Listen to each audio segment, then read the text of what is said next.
Hi everyone. I decided this is not a lecture.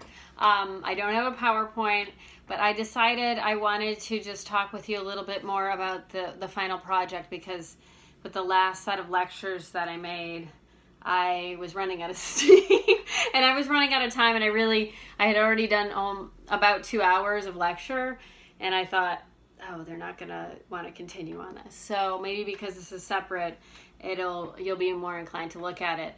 The other thing is, I have been looking at the numbers to see if you're watching my lectures. I know they're unlisted, so you have to actually go to each separate link in the order that I gave them to you to see my lectures. So I really encourage you for this fourth reading response, and as you're wrapping things up for the class and thinking about this last final project that you're doing, and also in your viewing of Black Panther, I want you to watch these lectures and really have engaged with intersectionality as a subject and with Crenshaw and Hook's work. So if you haven't done it, I really, really, really strongly encourage you to do it. Please. I've taken the time to do it because I want you to have that information above and beyond the reading response, above and beyond our course. I want to tell you some things that, this isn't coming out of me. I didn't invent it. I want to share basically my understanding of the articles to help you engage with them and understand them, and also to generate your own thinking and ideas on this, because I think they're so important even beyond the classroom. So I wanted to just talk about a couple of things. I didn't get to do a lecture series on the 2 chapters from Reality Bites Back because I was giving you so much already to work with and I didn't want to bombard you. And also, because you're doing the reading response, I chose to go with the Crenshaw and Hooks. But this is really how I came up with your final project based on this book. I think it's really easy to engage with. I hope you enjoyed the readings that I selected from it, and I hope that they've made you think about some things. In chapter 10, Fun with Media Literacy, this was just, I don't really love the whole drinking games thing that she puts into it. I think she's trying to appeal to an audience of college students, and so you might have found it engaging. I kind of, as your professor, I don't love that aspect so much, but I kind of skipped over that, and if we were in class, I probably would have told you, feel free to read that, but we're not going to be talking about the drinking games in class. So I'm not really going to talk about them even now, and I don't want you doing drinking games for this class. So please, if you want to do reality TV drinking games, don't do it for this class unless it's drinking tea or some non-alcoholic beverage, please. Okay. So I was looking at these 2 chapters. One of them you haven't read yet, perhaps, but hopefully by the time you're watching this lecture, you will have. The other chapter is What Are You Going to Do? I think these are really important because even if we just think about the phrases, fun with media literacy, I hope you have been engaging in media literacy with this course, and I hope it has been fun. But this should give you some ideas of how you can make this a social practice, and how you can kind of blend what you're doing in the classroom with what you're doing in your own lives with your families and your friends. And then what are you going to do? This is what I'm basing this final project on, because throughout the semester you've been learning theory and reading these articles and coming up with examples and applying the theory after you've learned the theory.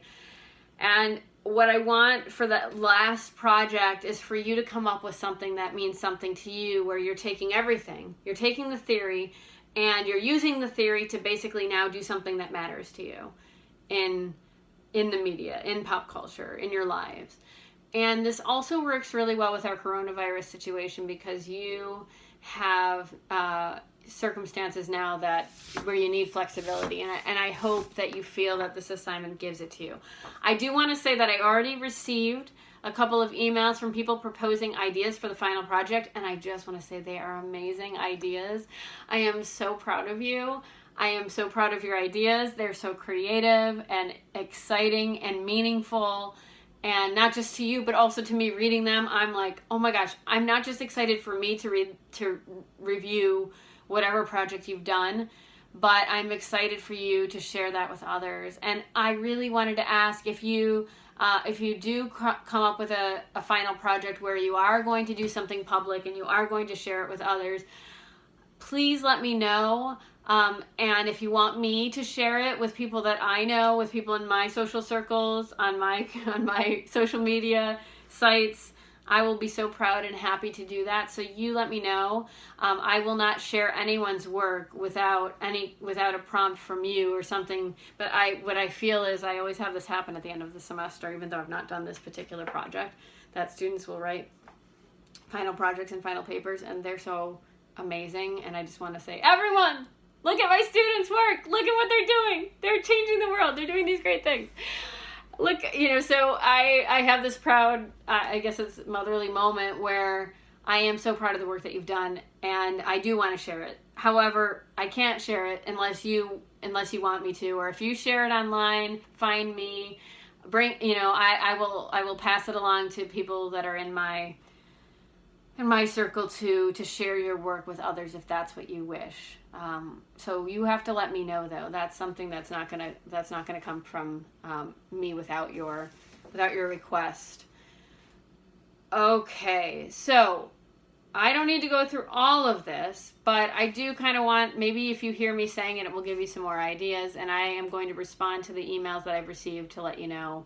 Basically, the ones that I have received are amazing, and I'm going to just give you the go-ahead on it. I love how self-led you are, how, you are really taking the material from this course and engaging with it, and taking it in your own initiative to go out there and try to do something with it. That is the best possible result of taking any kind of course, I think, especially right now. And it's interesting because with social media and everything, and thinking about media and television, we're right now, because we're not seeing each other and we're not getting out very much, the impact of media on us is different right now, and it's greater in some ways. And maybe this will, hopefully, whatever you come up with for your final project will be something that is lasting in your life, that just like jump starts you on some other kind of project that you end up doing. I always want end of semester projects to be like, okay, you're getting ready now to go on and to take everything that you've done here and to do something else with it, and to make it important in your own lives. So, okay, I don't need to go over that.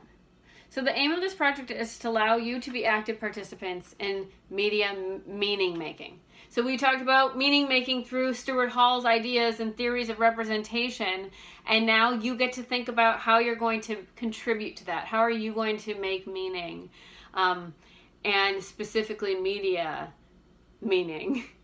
So you're going to devise your own media literacy project. It's going to allow you to participate basically in the making or the remaking of something, or interrogating something that's already made, or deconstructing some kind of representation. You can decide. If you're not as like feeling inspired by this moment to go off and do something creative, and you don't have a project that's just jumping out at you, we could do a Zoom and I could talk with you about your ideas and just kind of give you some questions to help you generate some ideas.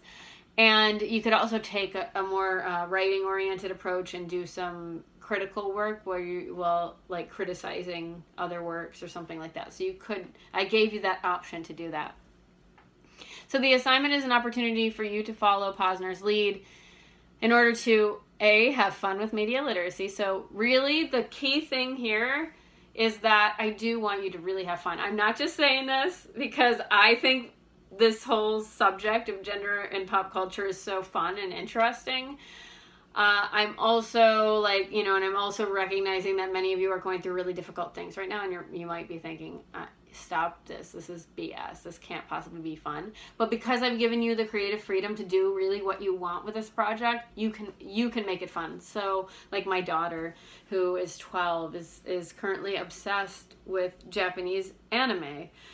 And she's also obsessed with fan fiction Harry Potter, and she is really into Drarry, this thing that is apparently a phenomenon with like tons of fan fiction written about Harry Potter and Draco Malfoy like getting together or something and having this like love-hate relationship.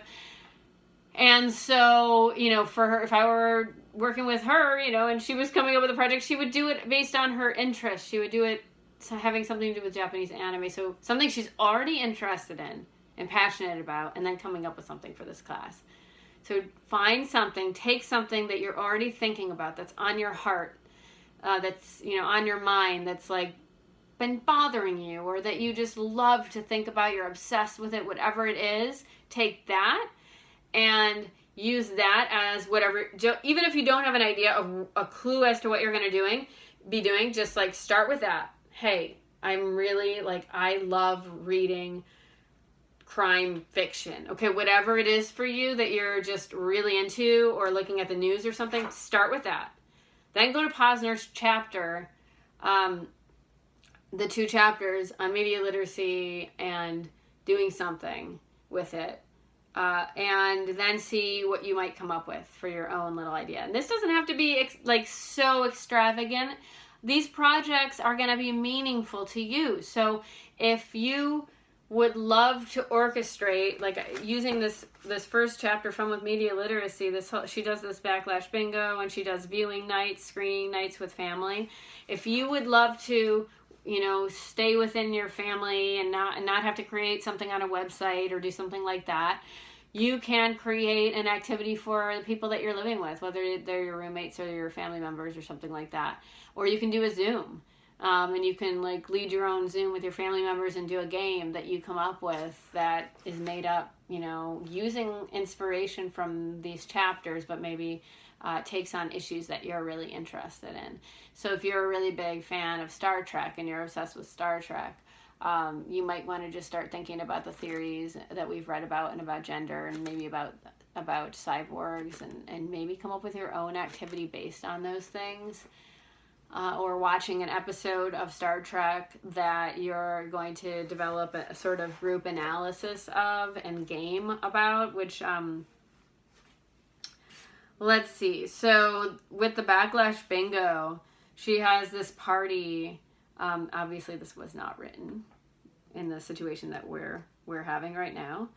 But before the party, before they play the Backlash Bingo, she suggests asking your friends or family members or classmates to list reality shows that they see regularly and to talk about that. So maybe you could start with a conversation with your group, and then start to use maybe some questions that you come up with on your own that are based on the question. So she has stuff to ask questions such as, who are the stereotypical characters who tend to appear in season? So if you're looking at reality TV, maybe you want to narrow it to certain types of shows. Maybe you want to make this all about, you know, the Bachelorette Bingo or Bachelor Bingo or something like that. Whatever you're interested in, and you kind of want to raise a little bit of awareness through the game, and also just produce new knowledge through the game with your family members and friends. Okay, so that's just one idea.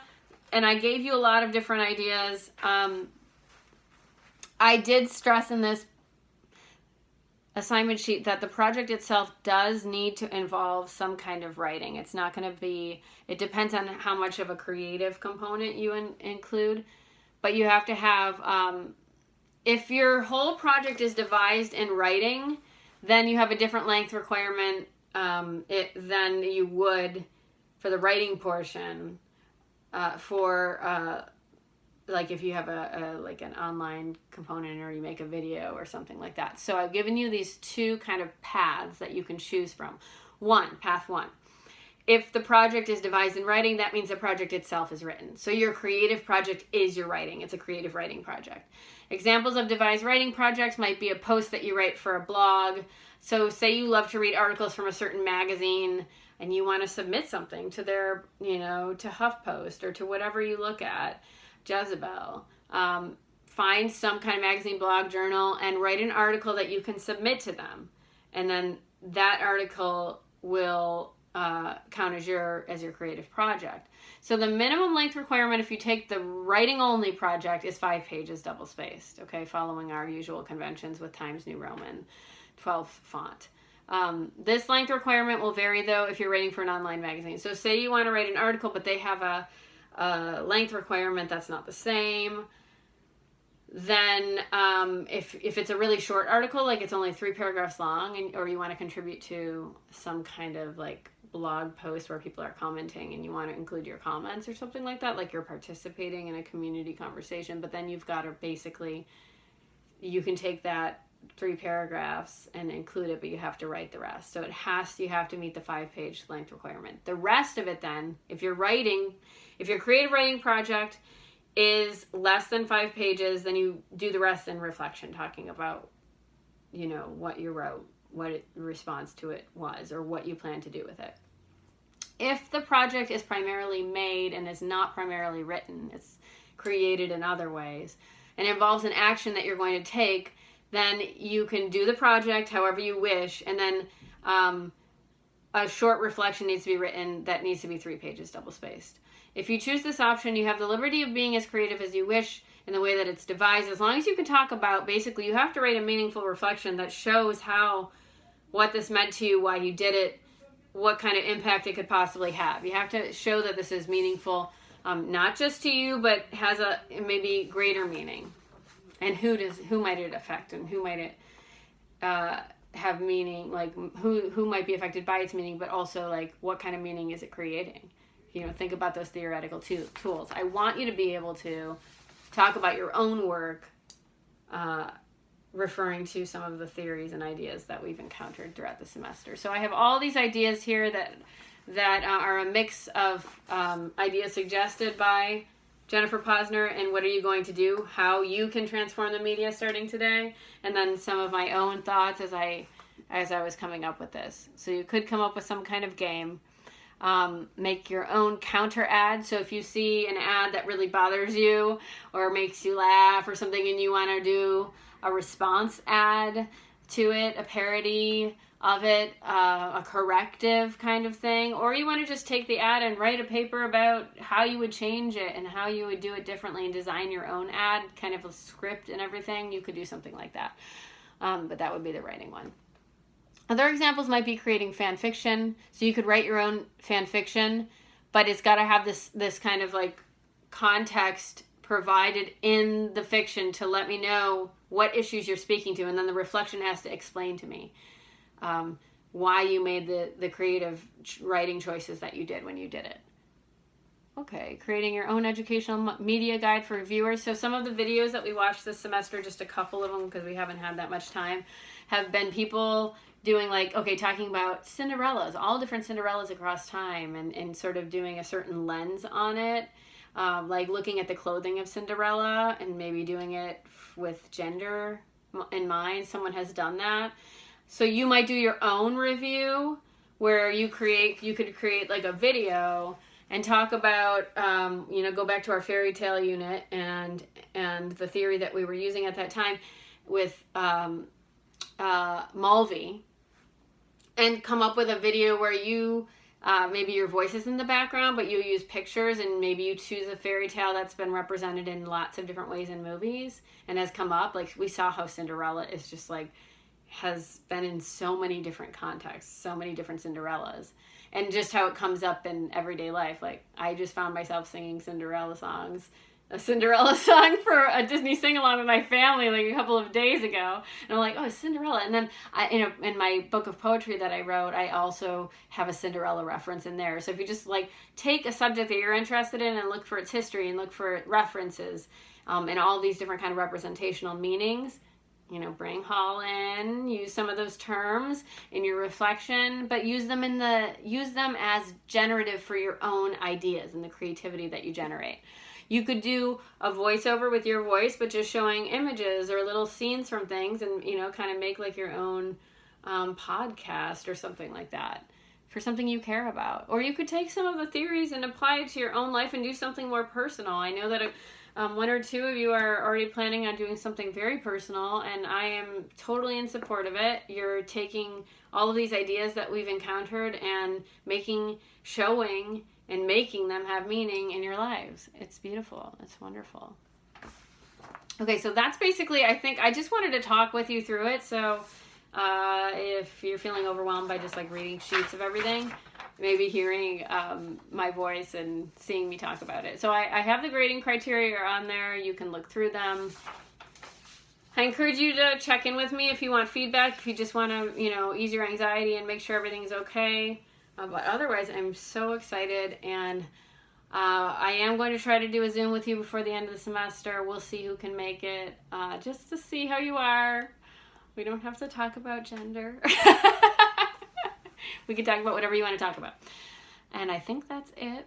I miss you guys. I wish that we were, wrapping up our semester and having a pizza party or something, donuts, or just being together. And because usually around this time of the semester, we know each other better and you're more comfortable with me. And our classroom environment, I have to say, this semester with our desks, how stuffed together they were in that narrow classroom, I really despise that classroom. Like, I think it's terrible. Like, even though we were all squished together, it wasn't conducive to, like, getting to know each other and talking, because you're just, like, right on top of each other. So, it's just, I don't know. But I hope that you felt like you enjoyed that portion of our class. Lastly, I'm glad I didn't forget. Lastly, I want you to fill out evaluations of my teaching. This is just something that we normally would be doing. I would be reminding you of. You do them online. I think you're familiar with them. I've been receiving emails that have been saying, like, your evaluations are out, but no one's filled them out.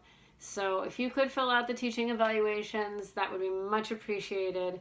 And let me know how I can help you throughout these last, as we wrap up the semester, throughout these last couple of weeks. And I will do whatever I can. And just, wishing you guys the best. I don't know what's going to happen.